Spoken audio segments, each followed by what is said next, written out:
一体何なんだ。メヘリット。キメロニーマス。 Now there is no hope.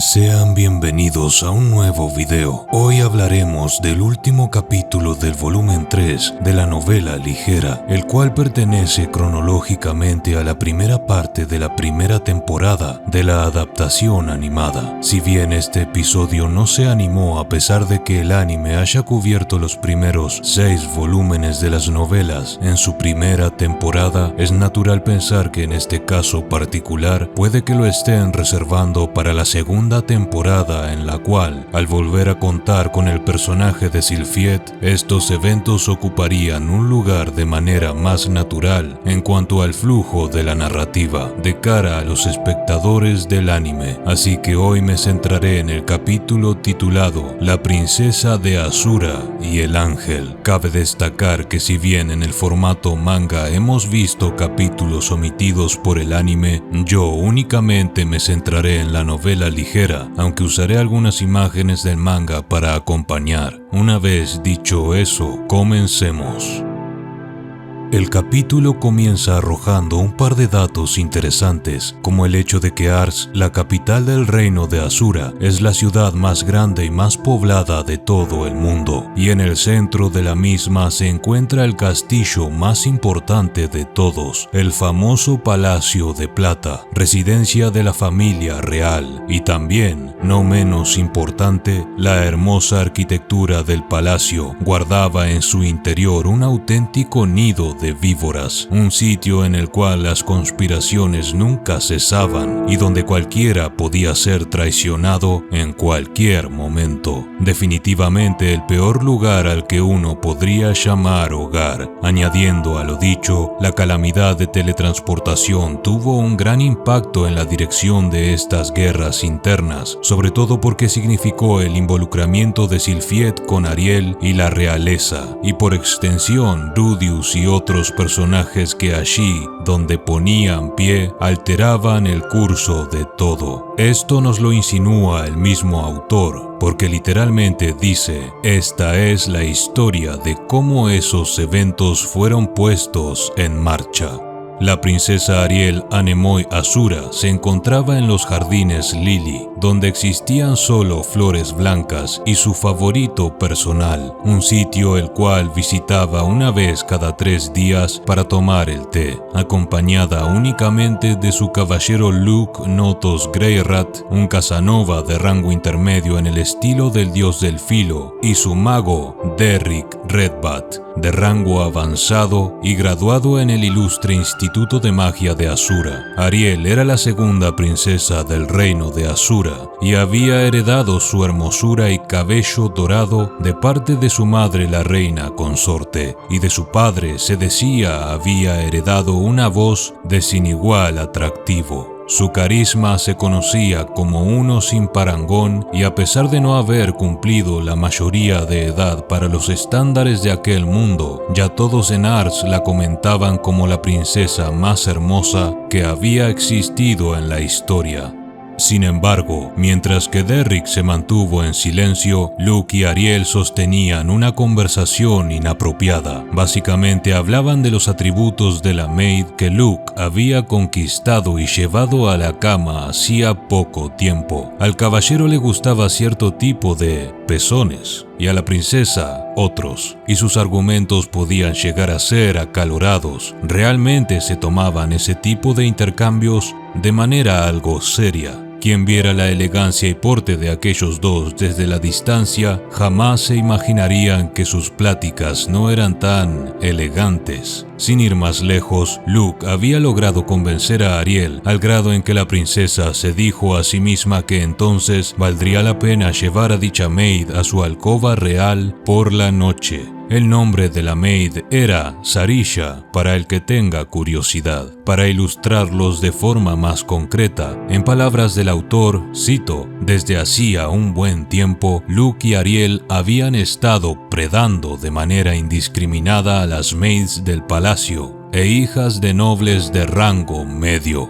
Pero, ¿por qué detenernos allí con las citas? En la novela se lee, tan solo un limitado número de personas en el palacio estaban al tanto de esto, pero la princesa Ariel era tanto bisexual como también una sádica. Muchos miembros de la nobleza de Asura poseían fetiches de todo tipo, y ella no era la excepción. Luke no era un caso extremo, pero prefería a aquellas con grandes ojos. Sin embargo, sus charlas desenfadadas eran el reflejo del poco interés que tenían en formar parte del amenazador entramado de conspiraciones y asesinatos que día a día tenían lugar allí. Ellos tan solo permanecían en las sombras, indiferentes, lejos del peligro. Otro dato interesante de world building que nos entrega el autor es el siguiente. La indulgencia en los placeres materiales no era particular a aquellos dos. La mayoría de la nobleza de Asura se sumergía en comportamientos igual de escandalosos o más. Asura era un reino con 400 años de historia que nunca conoció la guerra o la hambruna, por lo que el gusto por la decadencia era una suerte de símbolo de estatus.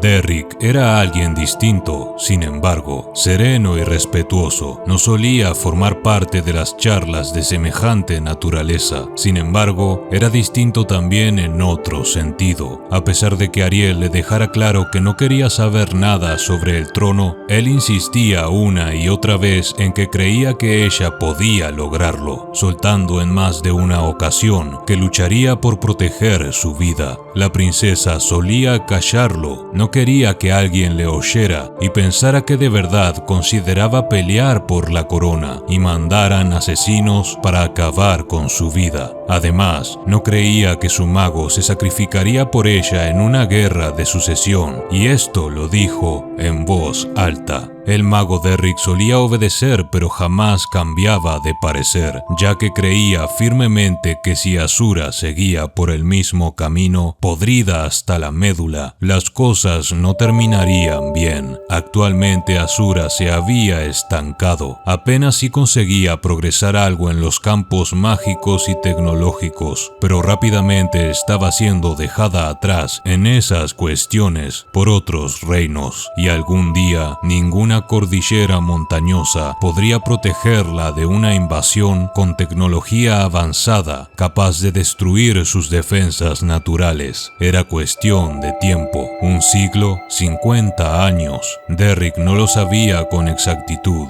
pero creía que sucedería si Ariel, con sus talentos, no cambiaba el rumbo de Asura.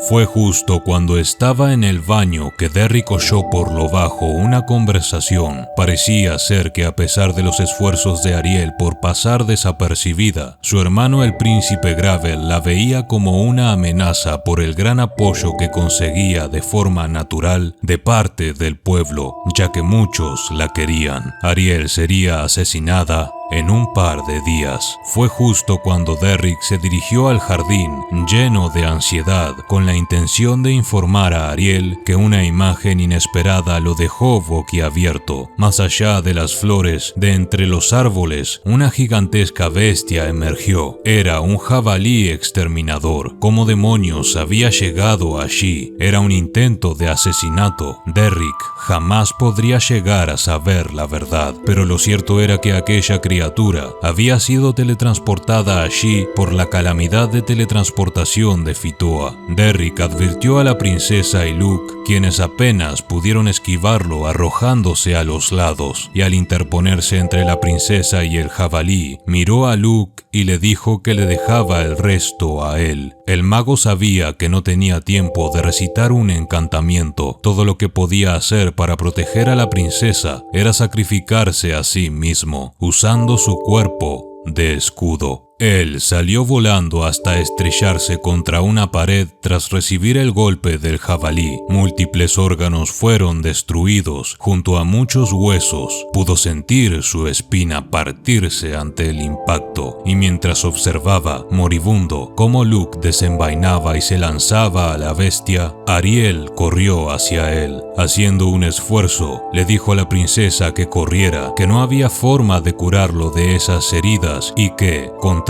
a lo que ella creía, él no la abandonó cuando su vida estuvo en peligro. Esto impactó profundamente a Ariel, al punto en que comenzó a mirar a Derrick con una expresión que jamás le había dedicado antes. Las últimas palabras del mago fueron: Lady Ariel, esta es mi última voluntad. Por favor, se lo ruego, tome el trono y convierta a Azura en un mejor reino. Segundos luego, Ariel se vio entre el jabalí y la pared, ya que Luke había sido dejado inconsciente. En ese instante, la princesa declaró que aquella bestia estaba frente a la futura reina de Azura y no moriría ese día. Y parece que esas palabras fueron respondidas por el destino, porque un ángel de cabello blanco cayó del cielo gritando, un grito que a oídos de la princesa era un suave grito de guerra. Entonces, el ángel apuntó con ambas manos al jabalí y, de repente, la mitad de su cuerpo había estallado en pedazos. Fue entonces que, satisfecho tras presenciar aquello, Derrick soltó su último aliento, muriendo así en paz. Este capítulo termina de la siguiente forma. La calamidad mágica de Fitoa le costó a un joven mago su vida y proveyó a Ariel, a Nemoi, a Azura con un nuevo propósito. ¿Qué camino seguiría tras estos eventos? ¿Cómo cambiaron los mismos a Luke Greyrat? ¿Y qué sería del ángel que cayó de los cielos? Esas son historias para otro momento.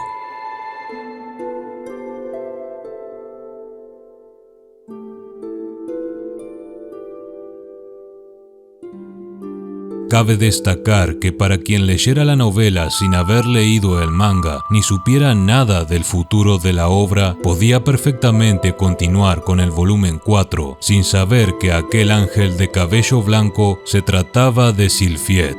Como ven, mucho de lo que se comenta resuena con fuerza con futuros volúmenes y eventos de la obra, tanto pequeños y sutiles como grandes y bombásticos. El resto de las conclusiones se las dejo a ustedes y reitero que, muy seguramente, esto lo veamos brevemente en algún capítulo de la segunda temporada, o al menos eso me dicta el sentido común. Tras lo dicho, ahora sí, gracias a quienes hacen posible la existencia de estos videos con su apoyo y nos vemos en la próxima. Manténganse alejados de jabalíes.